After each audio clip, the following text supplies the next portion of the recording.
Welcome back, my beautiful humans, to another episode of If I Die Tomorrow. I'm your host, Nicole, and today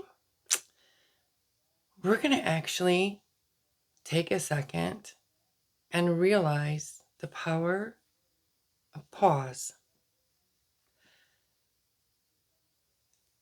And I know that sounds really odd, but actually, if you just walked up to somebody who hasn't been listening to us or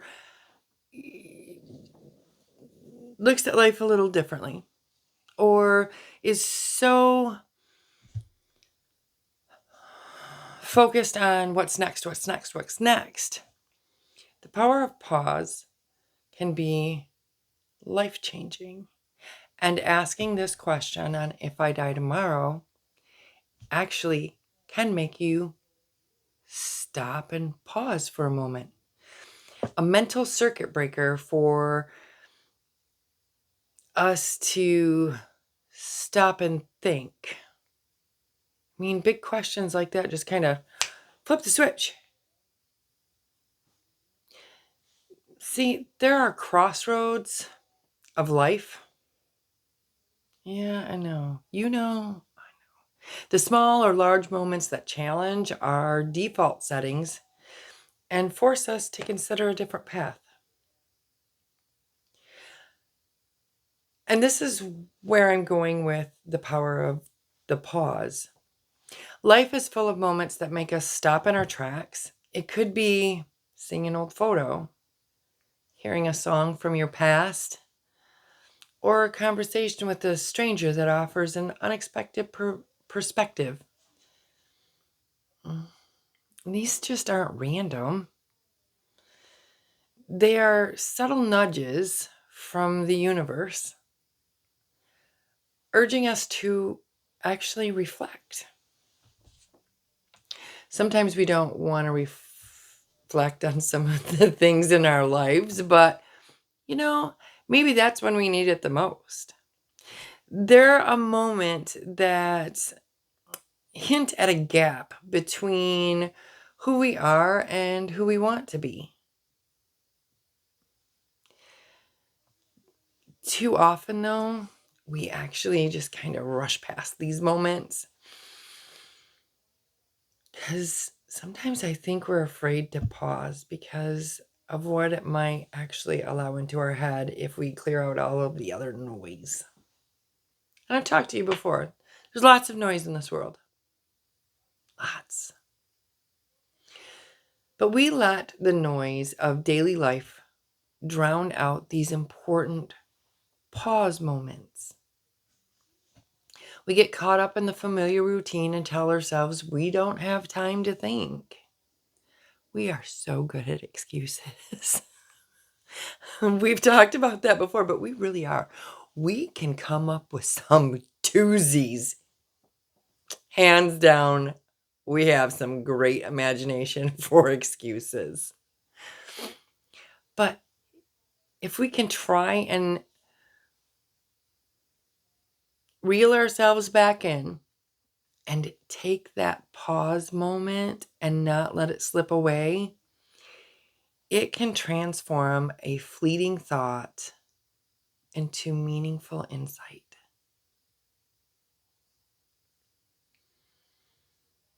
So what do you do when a thought makes you stop? I have some suggestions on how you can turn that moment of reflection into a moment of action. And I'm going to share them. You knew I would. You're going to acknowledge it. Don't dismiss the thought. It is so easy to do that. Acknowledge that something has caught your attention. Maybe you see a news story about someone chasing a dream and feel a pang of envy. Instead of shrugging it off, reflect, pause, acknowledge it, and take it as the signal that it is. Ask the question. Yeah, that can be loaded. But for this purpose and conversation, we're going to stick to just the pause thing. So ask the question, If I die tomorrow, would I, in my last moments, be upset that I didn't chase my dream? And you know what? It's okay if you don't have a definitive dream. Part of that is still a dream. It's saying that you don't want to be stuck doing the same thing over and over again. It's telling you that it's okay to try new different things. There's so many options in this world. Remember to keep your faithfulness though, and recognize that, you have to plant some roots, but you can do both. You can have all. It's a matter of how you work it. But when you ask that question, be honest with yourself. And I know being honest with ourselves is really hard sometimes because we bring in all this noise and the rocks from our backpack because we haven't set them down yet. We're working on it. And I'm so proud of you for working on it. But we're working on it. Remember, God doesn't make junk.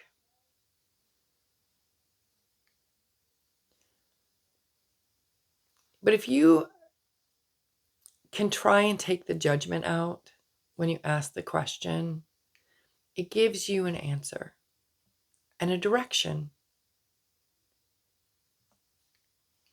Take a micro step. You don't have to quit your job and move to a new country.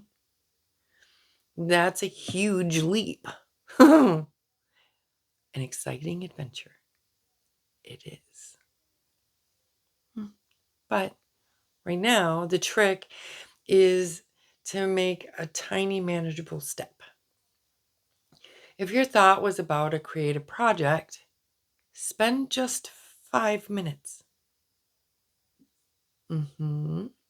See, it's hard to talk yourself out of when it's just 5 minutes.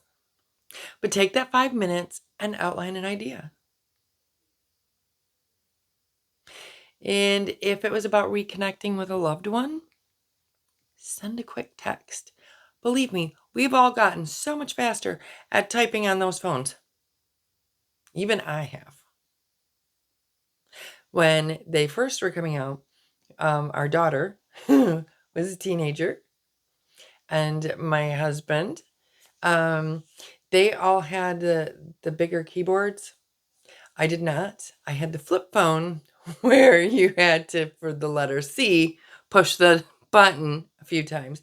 And so they would send me text messages, and before I finished my response, if it was not yes or no, they had already sent me 3 other text messages, which was really, really difficult. Now, I got out of the Stone Age a while ago, and I have a actual keyboard on my phone that I can use and type with. So I've gotten faster. But my point is you can quickly send a text. But when we're doing this, the goal isn't to just check something off a list. The goal is to honor the thought with a small action. It creates momentum. And it's bridging a gap between reflection and reality.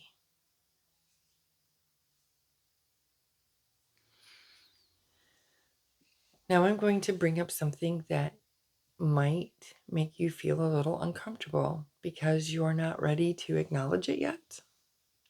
Most people aren't, and that's okay.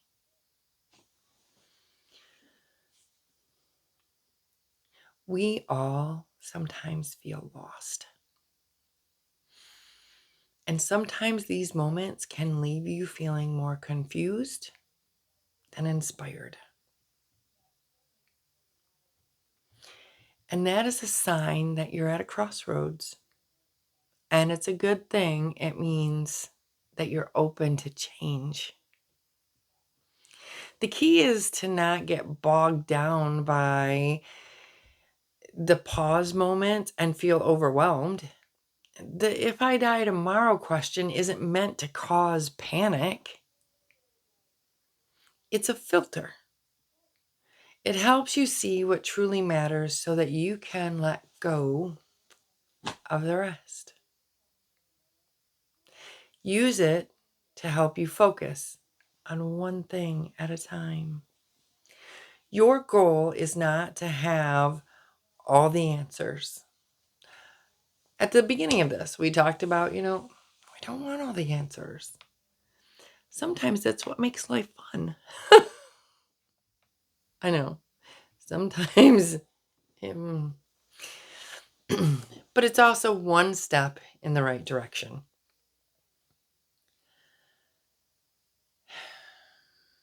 I'm going to ask that you try something this week. I'm going to ask you to pay attention. Notice things that make you stop and think, whether it's big or small. I mean, it really doesn't matter. If it stops and makes you think, pay attention. When the moment comes, pause, apply our question on "if I die tomorrow," and take one tiny step in response.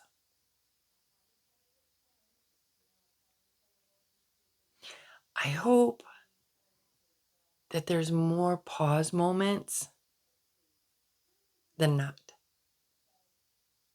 And I hope you take those pause moments with your tiny step and it makes you want to take another.